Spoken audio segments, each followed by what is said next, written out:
Olá pessoal, bem-vindos aí a mais uma aulinha de regra de três composta. Como sempre, eu vou pedir para você pausar o vídeo agora e fazer a leitura da questão primeiro, porque aí a gente vai só debater. Bom, essa questão ela é um pouquinho mais complexa, né? Ela tem um detalhezinho diferente, por isso que eu a escolhi.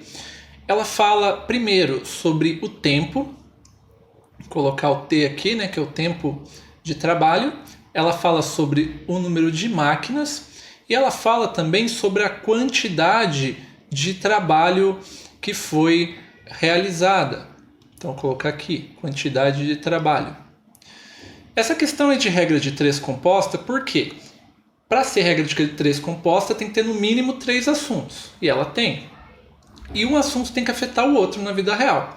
Então, veja que numa indústria, né, que é o contexto aí, numa fábrica, se eu mudo o número de máquinas, o tempo de trabalho para produzir algo vai mudar. Se eu mudo o número de máquinas, a quantidade de trabalho que eu consigo produzir também vai mudar, né? Então uma coisa afeta a outra. Por isso que a questão é de regra de três composta. A partir daí, se eu já sei que a regra de três é composta aqui, eu vou tentar analisar qual é o produto. Então o que está sendo realizado aqui? As horas de trabalho, as máquinas ou a quantidade de trabalho? A quantidade de produto, né? Então o que está sendo realizado é a quantidade de produto. Esse é o meu produto, é o que está sendo feito no ambiente. Por que eu analiso quem é o produto? Porque para a conta ficar mais fácil, o produto tem que ficar na ponta, ou à direita ou à esquerda. E nesse caso já está na ponta, então está correto, está ok. Eu não preciso mudar nada de lugar, do jeito que está aqui já está bom. A partir daí vamos coletar os dados então. O tempo inicialmente eram 2 horas, o número de máquinas eram 5, e aí veja que ele fala que ele produziu uma certa quantidade de trabalho, mas ele não te deu o valor. Então vamos deixar em branco por enquanto, que eu vou explicar isso, né? Esse é o maior detalhe dessa questão. Depois o texto fala que ele quer produzir metade daquela quantidade desconhecida com apenas 4 máquinas. E aí ele quer saber o tempo mínimo necessário. Como a pergunta é o tempo, então vou colocar X aqui. Percebe que o que ficou nebuloso são essas quantidades, porque ele fala que era uma certa quantidade, mas não te deu quanto. Depois ele fala que era metade daquela quantidade, mas ele não te deu quanto. Então o que acontece? Quando você tiver essa situação, a questão traz valores, a questão traz ali um valor, mas esse valor está oculto e ele não é a pergunta, né? Porque a pergunta era outra coisa, a questão estava querendo saber sobre o tempo. O que você pode fazer aí para ficar bom para você? Simples. O que você pode fazer? Você pode fazer o seguinte, você pode usar uma coisa chamada base de cálculo, que é o quê? Escolher um número qualquer para você trabalhar. Só que não vai escolher um número muito grande, não vai escolher número com vírgula, porque né, você vai complicar a tua vida. Então escolhe um número que faça sentido. Então eu tenho que escolher uma quantidade aqui, sendo que depois eu tenho que usar metade dela. Então vou usar um número que seja divisível por 2. Então, por exemplo, eu vou usar a quantidade 2 e depois, não era metade disso? Metade de 2 é 1. Então nós usamos uma coisa que chama base de cálculo. Quando que é legal usar base de cálculo? Quando você tem essa situação. A questão falou sobre a quantidade de produto, mas ela não te deu os valores. Ela falou que havia uma certa quantidade e depois falou que havia metade dela. Então veja que você tinha que usar esse tema na questão, mas você não tinha valor nenhum para usar. Então você usa a chamada base de cálculo, você atribui um valor.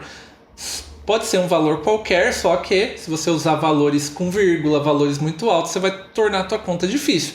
Então tenta usar algum valor que seja coerente com o texto, mas que não complique muito a tua vida. Então eu poderia ter usado 1 aqui? Poderia, mas por que eu não usei? Porque depois eu não ia ter que pôr metade do 1, então eu ia ter que pôr número com vírgula, né? 0,5, ou ter que colocar fração, ia ficar mais difícil.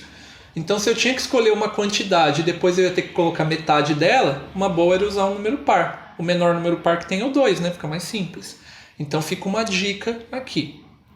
Bom, agora que eu já montei, eu vou no meu produto, que é a quantidade, né, de produto automotivo, é o que está sendo feito, é o que está sendo produzido, e vou cruzar. O valor de cima cruza, o valor de baixo cruza. A partir daí, vamos começar a fazer continha. O número de cima, que é o 2, multiplica tudo que está embaixo, que é o 4 e o x. O número que está embaixo, que é o 1, multiplica o quê? Cruzado, tudo que está em cima, o 5 e o 2. Agora vamos simplificar. O que dá para fazer na simplificação? Primeiro, ver se tem número repetido. Tem número repetido, ó. Tem 2 de um lado e 2 do outro. Cortei. Zeros no final não tem nenhum. Aí o que sobrou aqui? 4, aqui sobrou 1 e 5. Veja que não dá para simplificar mais porque não tem o divisor comum, né? O 4 é número par, ele seria divisível por 2. O 5 já não. Então não dá para simplificar mais. Então vamos continuar daqui. O que sobrou para nós aqui, ó? 4 vezes x é igual a 1 vezes 5. Fazendo a continha, qualquer coisa vezes 1 é ela mesma, né? Então 1 vezes 5 dá 5. Para o x ficar sozinho, quem está multiplicando ele, que é o 4, passa para o outro lado com a operação inversa, que seria dividindo. E para encerrar, vamos fazer essa continha marota aí, ó. 5 dividido por 4. Tabuada do 4 mais próximo de 5 e que não passa é o 4 vezes 1, que dá 4. Para 5 falta 1. Tenho que abaixar alguém. Como eu não tenho ninguém, eu vou abaixar um zero que não é meu. Como esse zero não é meu, ele me custa uma vírgula. Aí eu continuo. O mais próximo de 10 e que não ultrapassa é o 4 vezes 2, que dá 8. 8 para 10 faltam 2.